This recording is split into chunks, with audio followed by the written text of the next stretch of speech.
ով է փոխարինելու Արմավիա ընկերությանը։ Ինչու է Հայ ազգային կոնգրեսը պատրաստում դուրս գալ էթիկայի հարցերով հանձնաժողովից։ Արաբագետ Սարգիս Գրիգորյանի տվյալներով Սիրիայում քաղաքացիական պատերազմի ժամանակ 30 ադրբեջանցի երիտասարդներ են զոհվել։ Այդ երիտասարդները մարտնչում էին սիրիական ընդդիմության շարքերում, իսկ նրանք, ովքեր վերադառնում են, ձեռք են բերել լուրջ մարտական փորձ։ Կողմերով ռազմական գործողությունների մեջ աչքի ընկնելով վերադառնում են հայերին հետագայում միգուցե նրանց այլ ռազմաճակատներում օգտագործելու։ ԲՀԿ մամուլի խոսնակ Տիգրան Ուրիխանյանը այսօր պատմեց լրագրողներին, թե ինչպես է իր կուսակցությունը պատրաստում ավականո ընտրություններին, բարձր գնահատելով ԲՀԿ-ի շանսերը։ Դրույթ առ դրույթ անդրադարձ կա բոլոր երևանցիներին հուզող խնդիրներին։ Մայրաքաղաքի բարեկարգումից, սոցիալական ուղղվածությունից, տրանսպորտային խնդիրներից սկսած։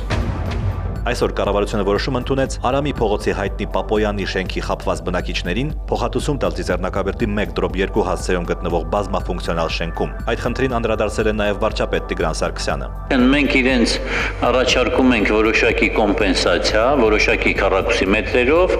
բայց տարածքներն էլ կարող են լինել ոչ թե այնտեղ, որտեղ նրանք ակնկալում էին ստանալ բնակարան, այլ տարածքներում։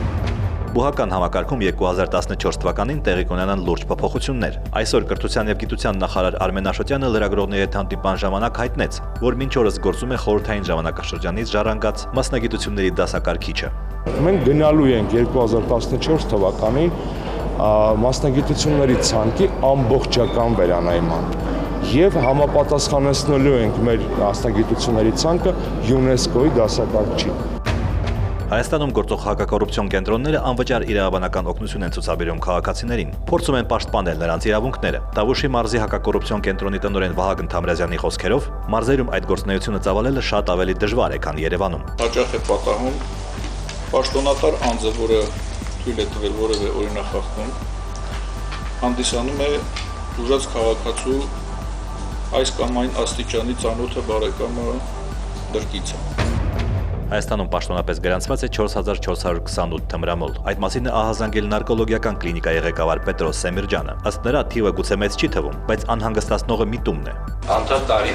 համեմատությամբ 30%-ով աճել է թմրամոլների թիվը։ Անցած տարի եթե համեմատում ենք նախ անցած տարվա հետ 100%-ով աճել։ Այժմ տեսնենք, թե ինչ է տեղի ունենում IFE աշխատասենյակում։ Նախագահի նախկին տեխնացու Վարդան Սետրակյանի փաստաբան Ալեքսանդր Սիրունյանը այսօր վերահաստատել է, որ իր պաշտպանյալը չի ընդունում իրեն առաջադրված մեղադրանքը, այսինքն Պարույր Հայրիկյանի նկատմամբ տեղի ունեցած մահափորձը կազմակերպելը։ Փաստաբանը նշել է, որ անտրամաբանական է, երբ կես տոկոս ձայների հավակնորդին մեղադրում են 1% ձայներ ունեցողին խփելու մեջ։ Սա ինչ է նշանակում, այս ամենը կատարվել է 1.5% ձայն ստանալու համար, ասում է փաստաբանը եւ նշում, որ որևէ ապացույց չկա, որը կհիմնավորի Վարդան Սետրակյանին առաջադրված մեղադրանքը։ Հանրապետական խմբակցության քարտուղար Հովհաննես Սահակյանը անդրադառնալով Երևանի ավականու ընտրությունների վերաբերյալ ընդդիմության հայտարարություններին նշել է, որ նրանք բացի հրապարակներում ակումբներում խոսելուց որևէ ունակություն չունեն գործանելու, եւ եթե նույնիսկ իրենց վարդագույն երազներում մի պահ պատկերացնեն, որ Երևանում հաղթել են, ապա ինչպես են կառավարելու, ով է կառավարելու, ինչպես են լուծելու առկա խնդիրները, ասել է Հովհաննես Սահակյանը։ Հանրային կարծիք պարզող Գելապ հեղինակավոր կազմակերպությունը ուսումնասիրություններ է անցկացրել նախկին ԽՍՀՄ 12 երկրներում պարզելու համար, թե բնակչությունը որքանով է պատրաստ լքել երկիրը եւ դրա համար ինչ պատճառներ ունի։ Հայաստանում հարցման մասնակիցների 40%-ը միանշանակ կողմ է երկիրը լքելուն։ Այս առումով Հայաստանը գրավել է առաջին տեղը։ Օրվա լրահոսը։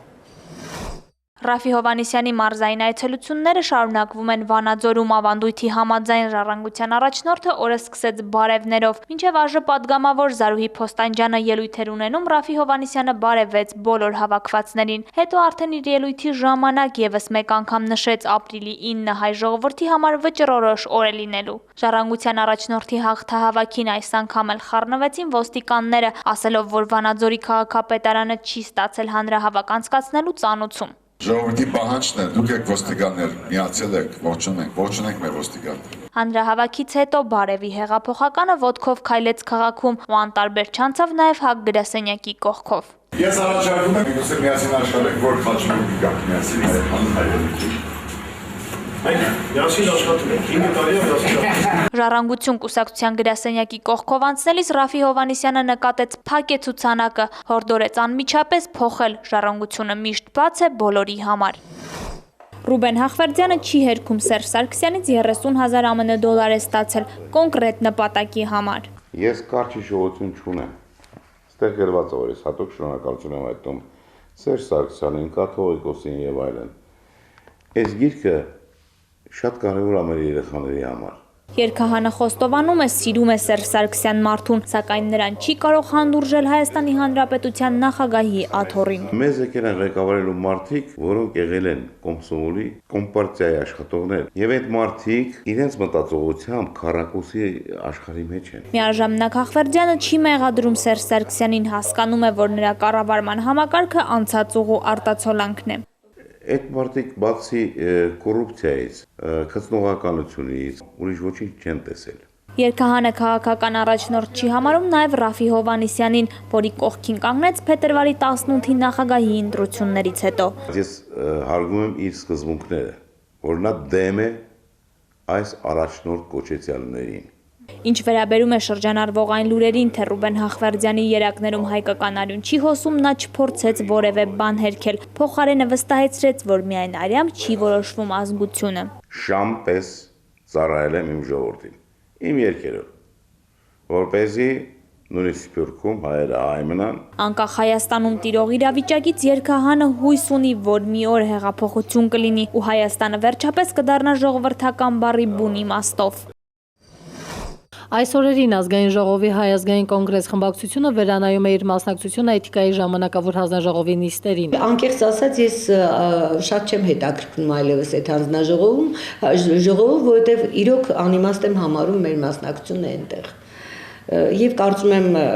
իրականում մենք կդադարեցնենք մեր մասնակցությունը։ Տիկին Սարգսյանը հանձնաժողովում է Գարնանային նստաշրջանից եւ փոխարինում է Հայ ազգային կոնգրեսի падգամավոր Նիկոլ Փաշինյանին։ Նա հասցրել է մասնակցել ընդամենը 2 նիստի։ Բայց ինձ երկրորդի կարիքը չկար, ամեն ինչը ստակ էր, շատ տեսանելի եւ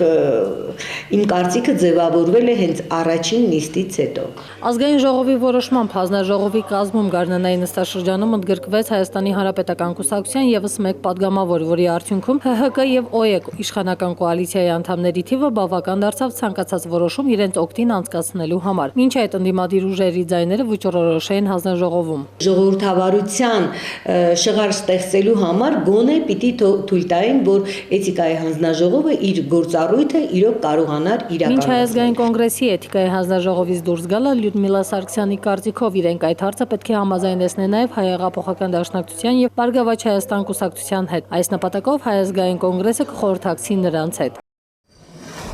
Երևանի 33 թաղամասի բնակիչները կրկին կառավարության շենքի առջև են, կրկին նույն պահանջով։ Նրանք վերջապես ցանկանում են իմանալ, թե որտեղ եւ երբ են նոր բնակարան ստանալու 2007 թվականից կորցրած իրենց տների դիմաց։ Նախագահից պատասխան է եկել, որ մենք պատասխանը վերցնենք ՀՀ կառավարությունից։ Մենք այսօր ժողովրդով ստեղեցում չենք գնալու, մինչև մեր պատասխանը գրավոր հանձնեն մեզ։ 2 օր առաջ City Center Development ընկերության ներկայացուցիչները հանդիպել էին Խանջյան, Տիգրան Մեծ, Ֆիրդուս Հանրապետություն փողոցների նախկին բնակիչների հետ, ում տները իրացրել են։ Նրանք բնակիչներին առաջարկել էին դրամական փոխհատուցում, նրանց խոստացած նորակառույցների շինարարության ուշացման դիմաց։ Որ մեր տները սարքեն տան, չէ, մի հատ շենք, ում շենքն ուզում ալնի, ջարդելու ենք, մտնենք ներս։ Ես էդի արդեն զգուշացնում եմ ու ասում եմ, ես ինքս ջարդելու եմ այս հանրապետականի շենքը, որ 8 ամիս չկա կանգնելա, ջարդելու ենք սաղ ժողովրդով մտնենք ներս։ Այդ պատասխանը պատրաստ չի, ուղղակի ստացականը ոնց որ ասած տվել են այդ թուղթը, գնում է դռնե դուր, ասում է City Center-ը իր պատասխանը չի տվել, որ մենք նամակի մեջ գրենք ձեզ պատասխան ենք։ City Center-ից մենք էլ կարող ենք պատասխան ստանալ, մենք դիմում ենք կառավարությունը, որ կառավարության մակարդակով հարցը լուծի։ Ազգային ժողովը առաջիկա քառօրյայում կքննարկի ԽՍՀՄ ներքին գործերի նախարարության եւ պետական անվտանգության 20 ծառայողների ամսական 25000 դրամ պատվովճար տրամադրելու հարցը։ Այս 20 ծառայողները ընտրյալներ են դարձել Սահմանադրական դատարանի որոշմամբ։ Որքան էլ Հայաստանի Հանրապետության պատերազմի եւ զինված ուժերի վետերանների կոմիտեի նախագահ Պետրոս Պետրոսյանը ողջունում է Սահմանադրական դատարանի որոշումը, սակայն գտնում է, որ այն պետք է տարածվի ոչ միայն 20 զինծառայողների, այլև բոլոր վետերանների վրա։ Այսօր իր մտահոգությունը պարոն Պետրոսյանը ներկայացրեց ազգային ժողովի սոցիալական հարցերի մշտական հանձնաժողովի նիստում։ Մարդիկ արդեն 80 քանի տարեկան են, սպասում են այսօրվան։ Եթե մենք հետաձգում ենք, թողնում ենք, հետո թողնենք, նրանք այլև չեն լինի։ Ամեն ամիս 60-ից 50-ից 60 հոգի մարդ արդեն այս աշխարհից հեռանում են։ Ինչպես կարելի այս հարցը թողնել 20 օգուն անել, բայց մյուսները չանել։ Վետերանների կոմիտեի նախագահ ազգային ժողովին առաջարկեց ուղղակի հետաձգել այս փոփոխության ընդունումը, այն որ բոլոր վետերաններն են արժանի պատվովճարի, համամիտ էր նաև Հայաստանի Հանրապետական կուսակցության падգամավոր Արմեն Մխիթարյանը։ Դատախազության աշխատողներին ասենք գնում են դատավորները թոշակի միլիոնով թոշակ են ստանում, այդ նույն բանը զինվորականը, որ կռվել է ամենտեղ, գնում է մի 100,000 դրամ ստանում։ Աշխատանքի եւ սոցիալական հարցերի նախարար Արտեմ Ասատրյանը առաջարկեց օրենքի այս փոփոխությունների նախագիծը մտցնել ազգային ժողովի օրակարգ, միաժամանակ շարունակելով հետագա քննարկումները։ Կձևավորենք համապատասխան մասնագետներից կազմված խումբ եւ ամբողջ դաշտը առարկայացնենք։ Տաքսիների վարորդները չեն համակերպվում դեղին համարանիշների փոփոխման հետ կապված կառավարության որոշման հետ։ Իսկ օրենսդրական փոփոխությամբ կառավարությունը ոչ միայն նախատեսում է դեղին համարանիշները փոխարինել կտրոններով, այլև տաքսու վարորդներին ազատում է բուրժ եւ տեղ զննումից, հետեւաբար դրա համար սահմանված վճարներից։ Այդ տեղ զննում բուրժ զննումը էական չէր, մեզի կարևոր ասմադաշտը կարգավորվի։ Հիմա եթե իրանք նշում են թե դեղին համարանիշի վերացմամբ 17,000 վարորդը շահելու է, այսինքն դա իրանք նկատի ունեն մենակ այն նոր լիցենզավորողներին, որտեղ հիները արդեն այդ 17,000-ից ախսը քաշել էին։ Մինչդեռ Գևորգ Դոստուրյանը նշում է, որ օրինական աշխատող յուրաքանչյուր վարորդ օրական ամենաքիչը 5,000 դրամ է կորցնում դաշտից դուրս աշխատող վարորդների պատճառով, այսինքն ամեն ամիս զրկվում է 150,000 դրամից։ Ուրեմն այդ 150,000-ը իրանք չեն նկատում, մի կողմ են դնում, մատնանշում են անդադ մատի փաթաթան են սարքում այդ 17,000-ը, որ կյանքում մի անգամ պետք է մուծվեր ընդամենը։ Խաչիկ Ավետիսյանն արդեն 10 տարի է տաքսի է վարում։ Ասում է, թեև վարորդները դժվարությամբ անցան դեղին համարանիշներին, սակայն արդեն համակերպվել էին։ Նա ընդունում է, որ դեղին համարանիշները հնարավորություն են տալիս բացահայտել օրինախախտ վարորդներին։ Նրա համար հստակ է, թե ինչ է սպասվում դեղին համարանիշները կտրոններով փոխարինելու դեպքում։ Եթե թղթով պետք է տան, որը որ պետք է տեղավորեն հետևի ապակուն, կնկարեն, քսերով սկանեն, կկպցնեն, էլի դաշտը չկարգավորվավ իտոգում։ Տաքսու վարորդները ոչ մի երաշխիք չունեն, որ 1 տարի անց կհայտնվի մեկ ուրիշ պաշտոնյա, ով այլ փոփոխություններ կմտցնի։ Նրանք կոչ են անում ազգային ժողովին չընդունել կառավարության ներկայացրած դեղին համարանիշների փոփոխության վերաբերյալ նախագիծը։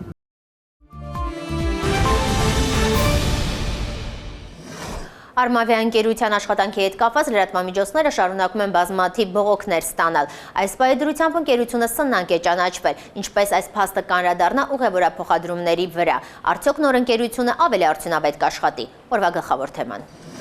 Արմավիա ավիաընկերության սնանկացման հիմնական պատճառը պարտքերն են։ Հայկական քաղավիացիայի հիմնադիրներից Շահեն Պետրոսյանը վստահ է, որ պետության միջամտության արդյունքում Արմավիան չէր սնանկանա։ Մատը մատին ինքը չի խփել։ Չգիտեմ, որտեվ տերը պարզ է ով է։ Միքայել Բաղդասարովի տերը ով է։ Սերժ Սարգսյանը պարզ այս պարտքը կախվելու է պետության վզին։ Շահեն Պետրոսյանը գիտի, թե ինչու կառավարությունը չի միջամտում։ Մտածում եմ ինագուրացիայից հետո երևի մի բան մեկը կորոշի իրանց տերը։ Սև ամպեր հայկական քաղավիացիայի գլխի ըստ Շահեն Պետրոսյանի կախվել են դեռևս տարիներ առաջ։ 98 թվականին Ռոբերտ Քոչարյանի նպատակը 3 բան էր, 3 յուղոտ կտոր։ Ավիացիան ընդհանրապես, կոնյակի գործարանը եւ Արմենիա հյուրանոցը։ 98 թվականից սկսած հայկական ավիաուղիները կանոնավոր սկսեցին բան անել, սննկացնել։ Մենաշնոր կարգավիճակ տրվեց Միկա Բաղդասարին, որ ինքը վառելիք բերի եւ կրկնակի գնով վաճառի հայկական ավիաուղիները։ Քաղավիացիայի նախկին պետը այս ծանր ճգնաժամային վիճակից դուրս գալու երկու ելք է տեսնում։ Չվերթների այդ ուղղությունները աճորդով կծախեն մի հատ այլ ընկերություն, կամ պետությունը պետք է իր ձեռքը վերցնի սա։ Արմավիա ավիաընկերությունը սնանկ ճանաչվեց ապրիլի 1-ից, գրասենյակները ապրիլի 2-ից աշխատում են, սակայն չի բացվում պաշտոնական կայքը։ Արմավիայի ուղևորները եւ օդաչուները իրենց բողոքի ձայնը բարձրացրին տոմսերի գումարների փոխհատուցման եւ աշխատավարձերի հետ կապված։ Արմավիա ավիաընկերությունից այսօր մեզ հայտնեցին, որ ռուսական երկու ընկերություն պատրաստակամություն է հայտնել օգնել Արմավիային։ Իսկ այն ուղևորները, որոնք ցանկանում են հետ վերցնել իրենց տոմսերի գումարները, Արմավիան խոստանում է ապրիլի 15-ից հետո այդ գումարները վերադարձնել։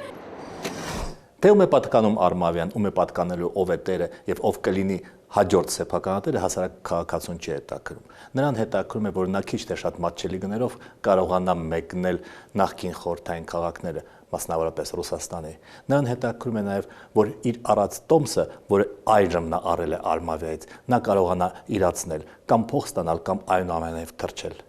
Կլինի դա թե չէ, դեռ դժվար է ասել։ Ամեկ պլյուսի հյուրասրահում է տնտեսագիտության դոկտոր պրոֆեսոր Հրանտ Բագրատյանը։ Պարոն Բագրատյան, մի հասարակ հարց. ինչու Մոսկվա, Լոնդոն, Մոսկվա, Տոմսը 3 անգամ ավելի էժան է, քան Երևան, Մոսկվա, Երևան ինքնաթիռի Տոմսը։ Ուրեմն դա պայմանավորված է հետևյալ գործոններով։ Մենք ունենք բարձր ինքնարժեք ավիափոխադրումների, ունենք բարձր գին ավիանավթի, որը ինքնարժեքի մեծ մասն է կազմում, եւ ունենք բարձր ծախսեր ինքնաթիռների սպասարկման օդանավականում։ Այսինքն այդ գները արդար են։ Երկու կարևոր քայլ պետք է անել ավիացիան կարգի բերելու։ Ինչ արվեց 93-ին։ Խայտարակ վիճակ էր, տրամվայի պես Երևան-Մոսկվան թռչում էր։ Մոսկվայում էլ որման խրախուսում էին այդ վիճակը։ Մենք հասկացանք, որ խորհրդային քաղաքացիական ավիացիա հայկական վարչություն չի կարող լինել, որտեղ օդանավական, վարելիքի մատակարարում եւ ավիափոխադրումներ խառնել միտեղ։ Ինչպես էներգետիկայում արեցինք, երբ որ գեներացիոն հզորությունները անջատեցինք վաճառող հզորություններից ու հանկարծ տեսակ մի օր վերացան այդ ձախ գծերը վերացան։ Նույն ավիացիայում արեցինք եւ Շահյան Պետրոսյանն էլ նշանակեցինք ղեկավար այս ամեն ինչին։ Ավիացիան առանձին է, առայժմ մնալով պետական, հայկական ավիաուղիներ։ Օդանավակայանն առանձին, վարելիքի մատակարարումն առանձին։ Սա 93 թվականի բարեփոխումն էր, որը միանգամից ամիսների ընթացքում շտկեց իրավիճակ ավիացիան։ Բոլոր 3 հիմնարկները սկսեցին շահութով աշխատել։ Դրանից հետո մասնավորեցման ընթացքում, ապապետական ընթացքում պետք էր անպայման աշխատել, որ ավիացիան ապապետականացնելուց առնվազն 2 ավիափոխադրող լինի հայկական ազգային։ Իսկ նրանք բռնեցին շատ դաժան ձևի, սնանկացեցին հայկական ավիաուղիները։ Այսօր այդ 2-ից 1 պետությունը ինչ որ փայ պիտի պահեր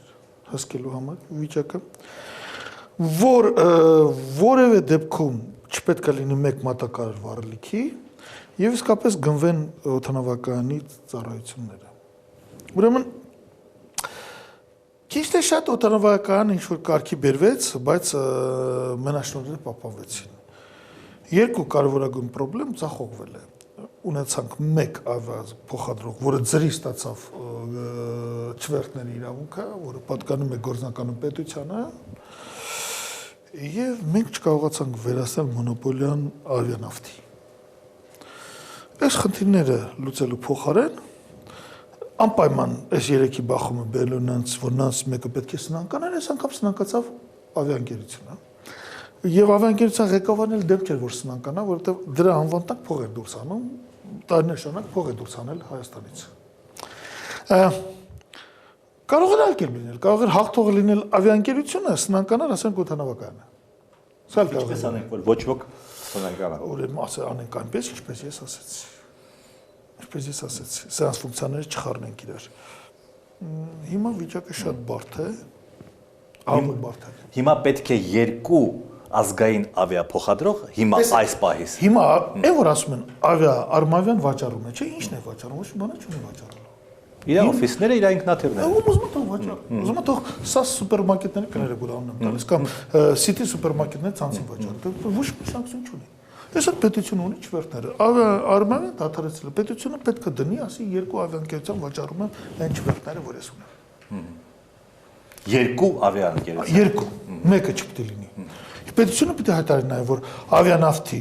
մոնոպոլիան վերացնում է։ Եթե մենք 2 անգամ իջեցնենք, մենակ 2 անգամ իջեցնենք դեպի Երևան թռչելը, իսկ մենք ունենք այսօր փաստացի ուղղաշրջանառություն շուրջ 2 միլիոն, պահանջարկ ունենք 2 միլիոնի, հնարավոր է հասնել մինչև 5-6 միլիոնի եւ առնվազն 20-25 հազար տոննա բեռնել փոխադրում ենք, դա եւս եթե 100 կիլոգրամ մի մարդուն էկվիվալենտ համարժեք հաշվեք, մոտավորապես այդքան ուղևորող շրջանառություն է, ապա մենք 2 անգամ Տոմսի իջեցնելով կունենանք ոչ թե 900,000 տուրիստ, կունենանք 3 միլիոն տուրիստ։ Եվ կունենանք ոչ թե 12 միլիարդ դոլարի հնա, այլ 20 միլիարդ դոլարի հնա։ Այսօր համար մեկ խնդրեմ է, եթե պետությունը մի փոքր ընթաց կառավարությունը համապատասխան նախարարները ընթացիկ կաշառքներից հրաժարվեն, որ չեզոք ճիշտ պրոֆեսիոնալ որոշումներ կայացնեն, խնդիր չկա որոշումը կայացնել, հունար պետք չի առանձնապես, մենք միանգամից 45%, 50% հնարի աճ կունենանք։ Մենակ ճիշտ լուծեն ավիացիայի հարցը։ Որովհետև այս երկիր գալու գնալու միակ ձևը այս պայդրությամբ դժբախտաբար առայժմ միայն ավիացիան։ Շնորհակալություն։ Իմ զրուցակիցն էր տնտեսագիտության դոկտոր պրոֆեսոր Հրանտ Բագրատյանը։ Շիրակի մարզի Թորոս գյուղը թեև մարզկենտրոնից գտնվում է ընդամենը 20 կիլոմետր հեռավորության վրա, սակայն այստեղ մարդիկ ասում են, որ իրենք աշխարհից կտրված են։ Որևէ երթուղի այստեղ չի աշխատում, գյուղացին մարզկենտրոն հասնելու համար օգտվում է պատահական մեքենաներից։ Իդեպ սա այն գյուղն է, որտեղ Սերժ Սարգսյանն արել է վարունգի մասին իր հանրահայտ հայտարարությունը։ Մեր մարզային լուրերը։ Մի խումբ գյումրեցիների նախաձեռնությամբ ապրիլի 7-ին առավոտյան ժամը 9-ին նախատեսվում է քայլերթ իրականացնել դեպի մայրաքաղաք։ Քայլերթի մասնակիցները շարժվելու են Գյումրու թատերական հրապարակից մինչև Երևանի Ազատության հրապարակ, որտեղ ինչպես իրենք են ասում, մասնակցելու են ապրիլի 9-ին կայանալիք հաղթահավաքին։ Սա բողոքի ակցիա է, որով մեջ դժգոհությունն ենք հայտնում 2013 թվականի փետրվարի 18-ին կայացած նախագահական ընտրությունների զանգվածային կեղծիքների եւ պաշտոնական արդյունքները։ Տեսնելով մեր երկրի իրավիճակը, անարդարության, ոչ օրենքի սահմաններով, տեսնելով անարդար այս ընտրությունները, ինչ է տեղի ունենում, ցանկություն եմ հայտնում միանալով ակցիային, որովհետեւ փրկվի մեր գործանումը, երկրի գործանումը, իմ երեխեքի ապագան։ Վանաձորի Երևանյան խճուղի փողոցի 121 շենքի բնակիչներին միշտ էլ վրդովեցրել է ջրի անկանոն անջատումները։ Մարդիկ բողոքում են, որ չեն հասցնում ջուր վերցնել եւ բավարարել կենցաղային տարրական պահանջները։ Հիմա էլ շենքի հարակից տարածքում կատարվող շինարարական աշխատանքների պատճառով վնասվել է թաղամասի ընդհանուր ջրամատակարարման խողովակը եւ բնակիչներն ընդհանրապես զրկվել են խմելու ջրից։ Ուրիշ թաղամասերում գոնե օրու մեջ ա եղնում, բայց առավոտից իրիկ ունա եղել։ Ես 5-րդ հարկում եմ ապրում, մեր բնակիչը նշեց, որ մինչև 2-ը, ես 12-ից հետո ընդհանրապես ջուր չեմ ունենում։ Ու 4 ժամվա մեջ չես բազմանդամ ընտանիք ես, չես հասցնում ջրի գործ անես։ Այսօրվա դրությամբ մենք ջուր չունենք։ Խնդիրն է նա, որ ինչ որ թաղամասում, չգիտեմ որ թաղամասում տրուբա են կտրել։ Հիմա մենք ջուր չունենք։ Մենք խնդրում ենք, որ էլ իրանց գործողությունը կատարեն, չէ, հասկանում են գործ են անում, բայց հարևանների հաշվով թող գործը չանեն։ Համայնքային բյուջեից 1.5 միլիոն դրամ է հատկացվել Կապանի փողոցների նշագծումների համար։ Արդեն 6-րդ օրն է Կապանի կոմունալ ծառայության աշխատակիցները նշագծում են քաղաքի կանգառների եւ կենտրոնական հատվածների հետիոտների անցումները։ Բոլոր թաղամասերը համարյա ընդգրկված են, ավելացնելու են ինչպես նախաչափանակը, չնայած մենք այդ միջազգային տարածքը մենք մեր վրա չի, բայց տայել ենք անելու, տեղ որտեղ որ պետք է մեր ժողովրդի համար նայել ենք անելու։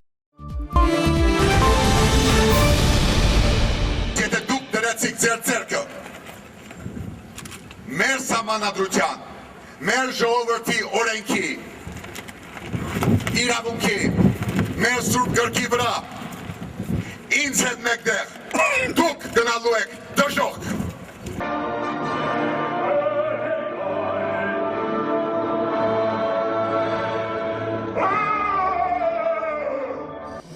Կհանդիպենք վաղը։